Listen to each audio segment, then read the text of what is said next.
America has been a melting pot since its inception. This country is a unique collection of people from all over the globe, and every single one of them has brought a perspective and culture with them. A product of this confluence is the dialect, language, or Creole known as African American Vernacular English. This fashion of speaking is commonplace in the homes and communities of African Americans. However, it can also be observed in communities of other ethnicities. African American Vernacular English, shortened to AAVE, can be differentiated from what I'm speaking now, General American English, mostly by grammar, stress, or vocabulary. The most mainstream exposure to AAVE currently is rap music. Through this slice of the entertainment industry, the nation is routinely exposed to a constantly changing dialect. Rap music, and with it, the rest of black culture, has only recently begun to equalize in representation. The centuries of history surrounding black Americans is extremely relevant to how they speak. AAVE is an inseparable part of black identity and culture. Many decades of legal racism have ensured the stigma and difficulty that surround understanding AAVE. The origins of AAVE are a topic of controversy, but there are two main conclusions that are discussed. The first classifies AAVE as a dialect, meaning it is a regional variety or subcategory of English instead of its own language. Called the Anglicist hypothesis, it goes further to attribute the emergence of AAVE to the earliest victims of the transatlantic slave trade. Linguists have argued that slaves had learned English on plantations, speaking to their owners and overseers in small doses, but mostly to each other. Because of this divide between white slave owners and West African slaves, a dialect began to splinter off from the Queen's English and grow into a separate manner of speaking with its own grammar and vocabulary.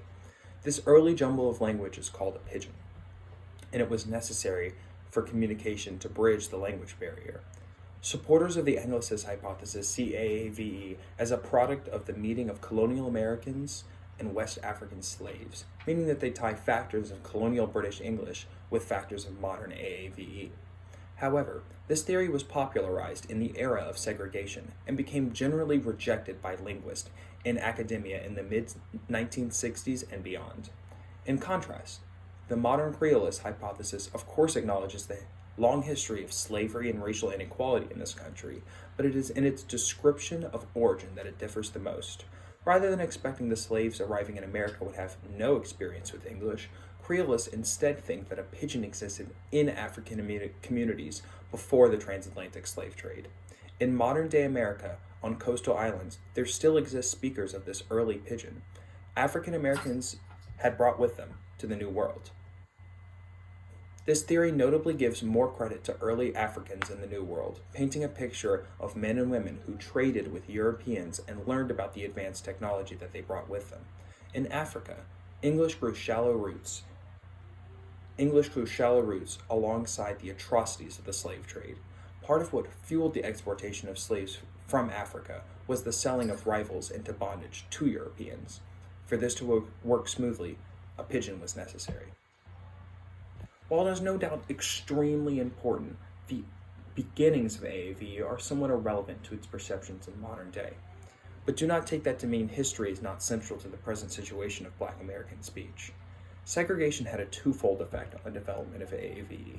Black communities were sealed off, and Black schools were resource poor compared to white schools. A necessary element of a dialect forming is isolation, and that was just the goal of Jim Crow segregationists, to isolate Black communities in ghettos and slums. Combine this with the separation of educational facilities, and the result is generations of Black people with significant exposure to members of their own community and the language that they spoke. GAE was not prioritized in segregated schools, and Black children might only have been exposed to GAE in writing and through broadcast media. But for many millions of Blacks in the workforce, AAVE was too impolite to use around mixed company.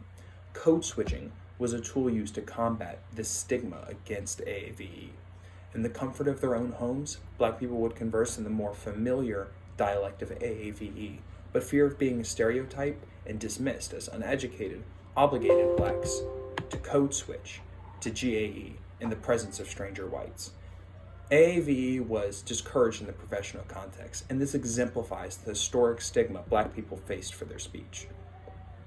The lore of Black America has had more than enough painful moments, but in the past few decades, The unrestricted voices of Black Americans have finally reached the national stage. As hip hop music has become the most popular genre in America, the novel speech of rappers has become idolized and adopted by those outside the African American community.